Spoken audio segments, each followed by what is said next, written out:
देखिए ये क्वेश्चन आपका मैग्नेटिज्म एंड मैटर चैप्टर का एक्सरसाइज 5.3 का क्वेश्चन है।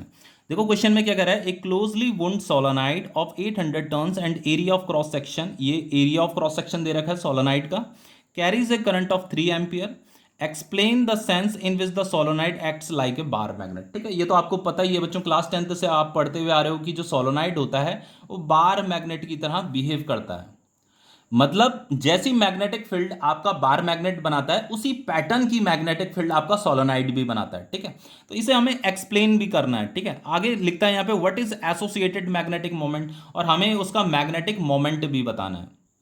अब देखिए किस तरीके से एक सोलोनाइड बार मैग्नेट की तरह बिहेव कर रहा है, उसके लिए आपको आंसर में क्या लिखना है, आपको ये लिखना है कि in a bar magnet magnetic field acts along the axis of magnet. ठीक है, तो जो बार मैग्नेट में जो मैग्नेटिक फील्ड होती है ना वो अलोंग द एक्सिस होती है। ठीक है, अभी समझाता हूं कैसे मैं कह रहा हूं। फिर यहाँ पे आपको लिखना है कि in a solenoid magnetic field also acts along the axis of a solenoid. ठीक है, देखो जैसे ये आपका सोलोनाइड है, ठीक है, ये आपका सोलोनाइड है। ठीक है, यहां ऐसे करंट जा रहा है इसमें, ये आपका करंट ऐसे है। ठीक है, और यहां से ये करंट बाहर निकल रहा है। ओके, तो ये करंट आपका यहां और ये इस तरीके से। अब देखिए ये जो सोलोनाइड का जो एक्सेस होता है ना, ये होता है एक्सेस। ठीक है, ये इस तरीके से ये एक्सेस होता है। उसी तरीके से जो आपका बार मैग्नेट होता है उसका बार मैग्नेट का जो एक्सेस होता है यहां से पास करता है।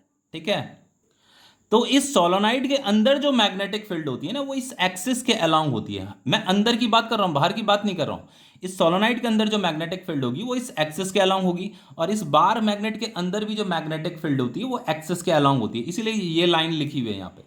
तो आगे आपको लिखना है and therefore we can say the magnetic field of a solenoid has the same pattern as that of a bar magnet. अब देखिए ये जैसे आपका ये सोलोनाइड है, तो ये बार मैग्नेट की तरह अगर बिहेव कर रहा है तो इसका नॉर्थ पोल भी होगा साउथ पोल भी होगा। तो आप नॉर्थ पोल साउथ पोल कैसे पता करोगे, तो देखो बच्चों इस करंट कैरिंग लूप को देखो। तो अगर इस करंट कैरिंग लूप को अगर मैं इस एंड से देखता हूं तो इस एंड से देखने पे अगर मुझे करंट का डायरेक्शन एंटी क्लॉकवाइज दिखाई दे रहा है, देखो इधर से देखूंगा तो ये मुझे क्लॉकवाइज दिख रहा है इधर से, और इधर से देखने पे ये मुझे कैसे दिखाई दे रहा है, करंट का डायरेक्शन एंटी क्लॉकवाइज दिखाई दे रहा है। तो जिस एंड से आपको एंटी क्लॉकवाइज दिखाई दे रहा है वो एंड उसका क्या होगा, नॉर्थ पोल होगा, इसे हम नॉर्थ पोल बोलेंगे।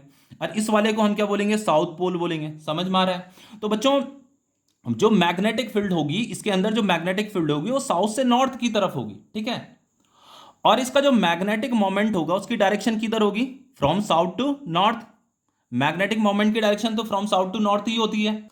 और हमें जो है यहाँ पे ना क्या बताना है, मैग्नेटिक मोमेंट बताना है। What is it's associated magnetic moment. तो जो मैग्नेटिक मोमेंट का फॉर्मूला होगा वो होगा आपका एन इंटू आई इंटू ए। देखो बच्चों एक चीज बताता हूं, जैसे आपका ये जो करंट कैरिंग लूप होता है ना, जैसे इसमें करंट ऐसा है, तो ये जो करंट कैरिंग लूप है इस ये भी आपका बार मैग्नेट की ही तरह बिहेव करता है, और इसका जो मैग्नेटिक मोमेंट होता है वो कितना होता है, आई इंटू ए होता है। तो ये तो एक सिंगल करंट कैरिंग लूप की मैं बात कर रहा हूं। तो यहां पे बच्चों एक से ज्यादा लूप है, देखो एक लूप ये है, दूसरा लूप ये है, तीसरा ये है, चौथा ये है। तो अगर एक से ज्यादा लूप होंगे तो यहां पे एन भी आएगा। एन का मतलब नंबर ऑफ लूप या नंबर ऑफ टर्न्स भी आप बोल सकते हो। समझ में आ रहा है। तो एक सिंगल करंट कैरिंग लूप के लिए आई इंटू ए फॉर्मूला होता है, और एक से ज्यादा अगर लूप है, करंट कैरिंग लूप है, तो यहां पे एन भी मल्टीप्लाई किया जाता है। ठीक है, तो जस्ट हमें यहाँ पे वैल्यू पुट करनी है। देखो नंबर ऑफ टर्न्स कितने दे रखे हैं, 800 दे रखे हैं, तो यहाँ पे ये 800 आएगा इनटू करंट आपका 3 एम्पियर दे रखा है, और एरिया ऑफ क्रॉस सेक्शन दे रखा है आपका ये वाला एरिया ऑफ क्रॉस सेक्शन। ठीक है, ये दे रखा है आपका 2.5 इंटू 10⁻⁻⁴। अब देखिए अगर आप इसे मल्टीप्लाई करते हो तो ये मल्टीप्लाई करने पे आता है आपका 6000। ठीक है, इनटू ये 10⁻⁻⁴। तो फाइनली हम इसे लिख सकते हैं इस तरीके से 0.60 जूल पर टेस्ला। और ये जो मैग्नेटिक डायपोल मोमेंट होता है इसकी डायरेक्शन की अगर हम बात करें तो डायरेक्शन के लिए ये भी लिख देना यहाँ पे कि along the axis of solenoid. Magnetic dipole moment की जो डायरेक्शन होगी वो along the axis of solenoid होगी, which is determined by the sense of flow of current. ठीक है, तो यहाँ पे करंट की डायरेक्शन से हम पता कर सकते हैं कि मैग्नेटिक डायपोल मोमेंट की डायरेक्शन क्या होगी।